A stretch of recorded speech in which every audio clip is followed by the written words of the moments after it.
Hi friends, అందరు ఎలా ఉన్నారు?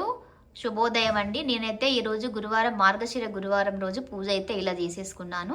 ఈరోజు మీకు ఒక విషయం చెప్పాలి. ఏంటంటే నేను ఉప్పు దీపారాధన చేసుకున్నానండి. మార్గశిర గురువారం లక్షవారం నాడు ఉప్పుతో ఇలా దీపారాధన చేసుకుంటే మనకి చాలా మంచిదండి. చూస్తున్నారు కదా, రెండు లైక్ మట్టి ప్రమిదలు తీసుకున్నాము. కింద ప్రమిదల్లో ఉప్పు వేసేసుకొని పైన ప్రమిదలో మనం దీపారాధన చేసుకోవాలి. ఫస్ట్ దీపారాధన చేసుకునేటప్పుడు పసుపుతో మనము అక్కడ ఆ ప్లేస్ అంతా శుభ్రం చేసుకొని పసుపుని అలంకరించుకొని దానిపైన పిండితో ముగ్గు వేసుకొని పిండి ముగ్గు పద్మం వేసుకొని దీపారాధన చేసుకొని తర్వాత లక్ష్మీ అష్టోత్తరాలు చదువుకున్నానండి. నేను అమ్మవారి అష్టోత్తరాలు ఈ రోజైతే నేను మొత్తము దేవుళ్ళన్నీ మంచిగా క్లీన్ చేసుకొని పూజ చేసుకుంటే మనసు అయితే చాలా చాలా ప్రశాంతంగా ఉందండి. నేను 7 శనివారాల పూజ చేస్తున్నాను, మీ అందరికీ తెలిసిందే కదా. ఆ ముడుపు కూడా అలా పెట్టేసుకున్నాను పక్కన. అసలు చాలా అంటే చాలా ప్రశాంతం అనిపిస్తుంది నాకు ఈరోజు పూజ అయితే. పొద్దున్నే ఇంకా నైవేద్యంగా నేనైతే టెంకాయ కొట్టుకున్నాను, పండు పెట్టుకున్నాను. మీరు ఓపిక ఉంటే ఏదైనా చేసుకోవచ్చు. చూసారు కదా, దేవుడి మందిరం అయితే కలకల్లాడిపోతుంది.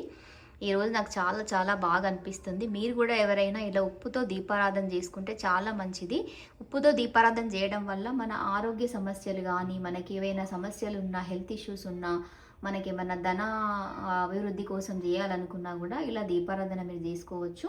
నాకు కూడా మా ఫ్రెండ్ సజెస్ట్ చేస్తేనే ఇలా చేసుకున్నాను. చూసారు కదా ఎలా వెలిగిపోతుందో. అసలు మీరు కూడా చేసుకోండి.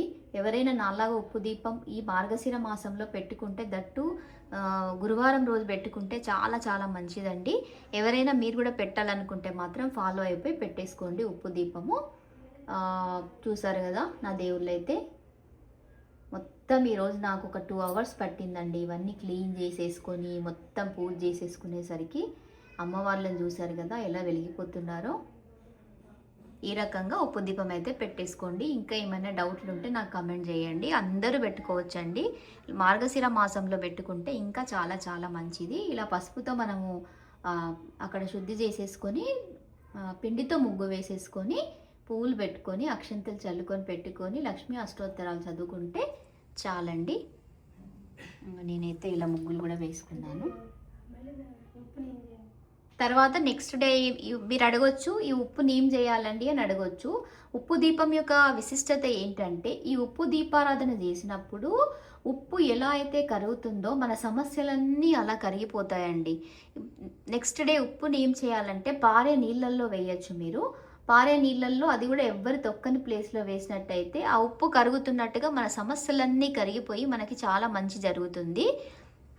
ఇలా మీరు మీకేమైనా ఇంకా డౌట్లు ఉంటే కమెంట్ చేయండి. మీరు కూడా ఎవరైనా పెట్టుకోవాలనుకున్న వాళ్ళు ఈ వీడియో చూస్తే మీకు అన్నీ అర్థమవుతాయి. ఈ వీడియో నచ్చినట్టే లైక్ చేయండి, షేర్ చేయండి. నాలాగా ఎవరైనా ఉప్పు దీపం పెట్టుకోవాలనుకున్న వాళ్ళకైతే బాగుంటుంది కదా. షేర్ చేయండి, లైక్ చేయండి, సబ్స్క్రైబ్ చేయండి. బాయ్. Hi friends.